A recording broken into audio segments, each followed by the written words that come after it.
అందరికీ నమస్కారం. కార్తీక మాసం సందర్భంగా మనం కార్తీక పురాణాన్ని పఠించడం జరుగుతుంది కదండి. నిన్న 1వ అధ్యాయం కంప్లీట్ చేసాం. ఇప్పుడు 2వ అధ్యాయంలోకి వెళ్దాం. సోమవార వ్రత మహత్యం. జనక మహారాజా, కార్తీక మాస మహత్యం విన్నవారికి మనోవాక్య కర్మలు నివేదితలు కలుగుతుంది. కార్తీక మాసంలో సోమవార వ్రతం ఆచరించేవాడు పరమశివుని అనుగ్రహానికి పాత్రుడై శుభ సాహిత్యాన్ని పొందుతాడు. కార్తీక మాసంలో చేసే దాన జపాదులు అశ్వమేధాది ఏక ఫలితాన్ని ప్రసాదిస్తాయి. ఈ వ్రతాన్ని 6 విధాలుగా చేయవచ్చు. 1 ఉపవాసం, 2 ఏకభుక్త ఒంటిపూట భోజనం చేయడం, 3 నక్తం రాత్రి మాత్రం భోజనం చేయడం, 4 తాను అడగకుండగా ఉంటూ ఇతరులు పెట్టిన తినడం, 5 స్నానం, 6 తిలాదానం, నువ్వులు దానం ఇవ్వడం. శక్తి ఉన్నవాళ్ళు పూర్తి ఉపవాసం చేసి శివునికి అభిషేకం గావించి తులసి తీర్థం మాత్రం తీసుకుని మన్నాడు అన్నదానం చేసి తర్వాత భోజనం చేయవచ్చు. అందుచేత ఉపవాసం చేయగలవారు ఉపవాసం చేయడం అన్ని విధాలా మంచిది. ఉపవాసం చేయలేని వారు ఉదయాన్నే స్నాన జప దేవత రాధన మొదలైన వాటిని యథావిధిగా చేసి మధ్యాహ్నం భోజనం చేసి రాత్రి మాత్రం భోజనం చేయకూడదు. పళ్ళు పాలు తీసుకోవచ్చును. ఈ విధంగా చేసే దానాన్ని ఏకభుక్తం అంటారు. 3వ పద్ధతిలో ఉదయాన్నే స్నానం, జపం, అభిషేకం, పితృదేవతారాధన మొదలైన వారిని నిర్వహిస్తూ పగలంతా ఉపవాసం చేస్తూ పురాణ పఠనంతో కాలం గడిపి రాత్రి నక్షత్ర దర్శనం చేసిన తర్వాత భోజనం ఆ విధంగా చేసే దానిని నక్తం అంటారు. 4వ పద్ధతిలో పగలంతా ఉపవాసం ఉండి ఎవరిని ఏమీ అనకుండగా సాయంత్రం ఎవరైనా అడగకుండగా పెట్టిన దానిని తినడం వల్ల కూడా సోమవార వ్రతం చేసినట్లు అవుతుంది. దీన్ని అయాచిత వ్రతం అంటారు. 5వ పద్ధతిలో మంత్రయుక్తంగా స్నాన జపాదులను గావించవచ్చు. 6వ పద్ధతిలో కార్తీక సోమవారం నాడు నువ్వులు దానం చేసిన వ్రతం చేసినట్లు అవుతుంది. నువ్వుల దానం వల్ల పాపాలు తొలగుతాయి. అందుచేత తిలదానం చేయడం చాలా మంచిది.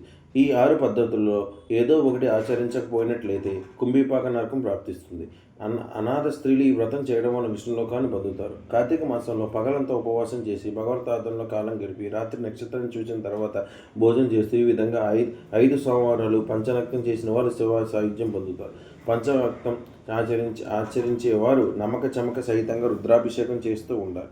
ఈ సందర్భంలో ఒక కథ చెప్తాను, విను.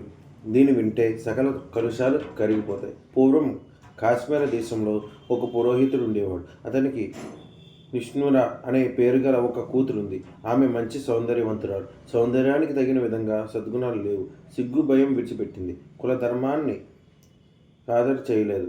గయ్యాలిగా తయారైంది. ఇంద్రియాలు అదుపులో పెట్టుకోలేక వ్యభిచారిణిగా తయారైంది. తల్లిదండ్రులకు తలవంపులు తెచ్చిపెట్టినది. ఆమె తల్లిదండ్రులు నైనా మంచి మార్గంలోనికి తీసుకురావాలని ఎంతో ప్రయత్నించారు. తుదుకు సహించలేక ఇంటి నుండి వెలగొట్టారు. యవ్వన మదంతో కన్ను మిన్ను కానకుండా సంచరిస్తూ చివరికి సౌరాష్ట్ర దేశం చేరుకుంది. సౌరాష్ట్ర దేశంలో వేదాంగాలు చదువుకొని నియమనిష్టలతో మంచి సద్గుణంతో వెలుదులుతూ మిత్రశర్మ అనే పండితుడు ఉన్నారు. అతని మనసు వెన్నవంటింది. దురదృష్టవశాత్తు అతను నిష్ఠురకు చూడడం తరిష్టించింది. ఆమె అందచందాలకు హోయాలకు ఆశ్చర్యపోయాడు. ఆమె గుణగణాలు గమనించకుండా మనసిచ్చి పెళ్లి చేసుకున్నాడు. పరిణయం 10 పందుల పంట అనే నాడి కూడా అతనికి స్ఫురించలేదు. కొంతకాలం వారిద్దరూ కులాసగా కాలం గడిపారు. భక్త మంచితనాన్ని దయార్థ హృదయాన్ని నిష్ఠుర గమనించలేకపోయింది. పుట్టుకతో వచ్చిన బుద్ధి పొడగలతో కానీ పోదన తన వ్యభిచార బుద్ధిని విడిచిపెట్టలేకపోయింది. ఆమె దుష్ప్రవర్తనను అత్తమామను భరించలేక చివరి కొడుకు చెప్పారు. మిత్రశర్మ తన భార్య మీద గల మమకారత ఆమెను ఏమీ చేయలేకపోయాడు. అభిమానం అడ్డు రావడం వల్ల ఇక చేసేది లేక అత్తమామలు ఇల్లు విడిచి వెళ్ళిపోయారు. అత్తమామలు ఇల్లు విడిచిన తర్వాత నిష్ణులకు పూర్వ స్వతంత్రం లభించింది. ఆమె ఆగడాలకు అంతులేకపోయింది. ఆమె చేసే పనులు భరించలేక భక్త ఒక్క మాట అంటుంటే ఆమె 10 మాటలు అనేదంట కాకుండా దండించేది. తాను ఎంతో ప్రేమగా చూసుకుంటున్నారనే ఇంగిత జ్ఞానం లేకపోవడం వల్ల దయ అనేది లేకపోవడం వల్ల భక్తులు నానా హింసలు పెడుతూ ఉండేది. ఆ బ్రాహ్మణుడు పడరాని పాటలు పడుతూ గృహస్థ ధర్మానికి ఎక్కడ లోపం వస్తుందో అనే భయం వల్ల ఆమెను విడిచిపెట్టలేకపోయాడు. అదంతా నిర్లిప్తంగా ఉంటున్నప్పటికీ తన స్వేచ్ఛ వ్యవహారానికి నిష్ఠులకు అడ్డుగా కనిపించాడు. భక్తులను తన మార్గానికి అడ్డు తొలగించుకోవాలని నిర్ణయానికి వచ్చింది. ఒకనాడు మిత్రశర్మ నిద్రపోటు ఉండక పెద్ద బండ తెచ్చి వారి తల పగలగొట్టి శవాన్ని నూతిలో పారవేసి ఏమీ జరగనట్టు నిశ్చితంగా ఆటపాటలో కాలం గడిపింది. వ్యభిచారాన్ని వృత్తిగా పెట్టుకున్న నిష్ఠుర తన అండదండాల కోసం కొంతమంది కుల స్త్రీల మనసులు కూడా మలినం చేస్తున్న మార్గాన్ని తెచ్చుకుంది. ఆమెలో సదాచారం ఎంత వెతికినా కనిపించలేదు. ఇతరులను నిందించడం ఉగ్గుపాలతో వచ్చిన విద్య అయింది. కలలో కూడా భగవంతుని తలచడం కానీ గుడికి పోయి రావడం కానీ చేయలేదు. బోధదయ పశ్చాత్తాపం ఆమెలో కనిపించవు. పండితులు వేద విద్యావేత్తల్ని విక్కిరిస్తుంది, పరిహరిస్తుంది. కొంతకాలానికి ఆమె యవ్వనం పోయి ముసలితనం ప్రవేశించింది. అనారోగ్యానికి గురి అయింది. విటుల రాకపోకలు తరిగిపోవడం వల్ల సంపాదన కూడా తరిగిపోయింది. అందం అడుగట్టిపోయింది. ఆర్థిక సమస్యలు అందాల మొక్కాయి. కష్టాలనే కారాడులో కాలు పెట్టింది. ఆమెను చూచి చేదరించుకునే వాళ్ళే కానీ జాలిపడేవారు ఎవరూ లేకపోయారు.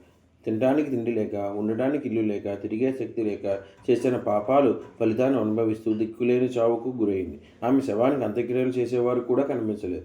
యమదూతలు ఆమెను తీసుకుని పోయి యమధర్మరాజు ముందు విచారణ నిమిత్తం హాజరుపరిచారు. చిత్రగుప్తుల వారు ఆమె చరిత్ర అంతా వినిపించారు. ఆమె జీవితంలో ఒక్క మంచి పని కూడా చేసి ఎరుగారు. యమధర్మరాజు ఆమె పాపకర్మలకు తగిన విధంగా దండను విధించారు. యముని ఆజ్ఞానుసారం యమభటులు ఆమెను ఎర్రగా కాలిన మూల ఉక్కు స్తంభాన్ని కౌగులించుకునేటట్లు చేశారు. సనికమైన సుఖం కొరకు వ్యభిచారం చేస్తే యమలోకంలో అనుభవించాల్సిన శిక్ష ఏమిటో అప్పటికి కానీ ఆమెకు అర్థం కాలేదు. బాధ భరించలేకపోయింది. ఆమె తన భర్తను తల పగలగొట్టి చంపినందుకు శిక్షగా యమదూతలు ఆమె తల పగలేటట్లు బాధారు. సలసల కాగిన రక్తాన్ని దాని నోట పోసి తాగించారు. కలకల కాగిన సీసాన్ని దాని చెవుల్లో పోశారు. పరనింద చేసి ఉండటం వల్ల నాలుక ముక్కలు చేశారు. ఈ విధంగా అనేక బాధలు అనుభవించిన తర్వాత కుంభినిపాకం అనే నరకంలో తలకిందులుగా పడివేశారు.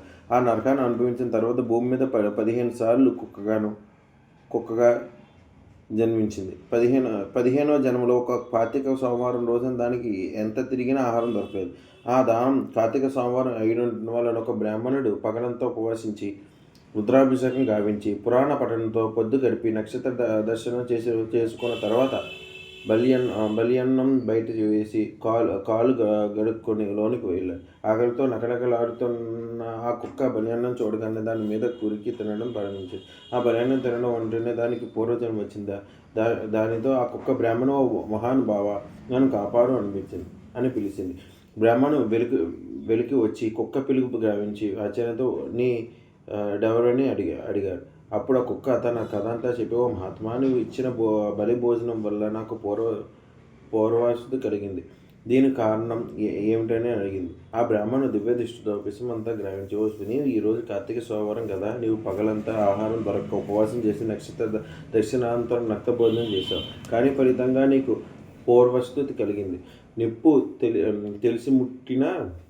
తెలియక ముట్టినా కాలే విధంగానే నీకు రక్త భోజన మహిమ తెలియకపోయినను దాన్ని ఆచరించిన ఫలితం దక్కింది అన్నాడు. అది విన్న కుక్క దీన్వంతంతో తాను కాపాడమని మొరపెట్టింది.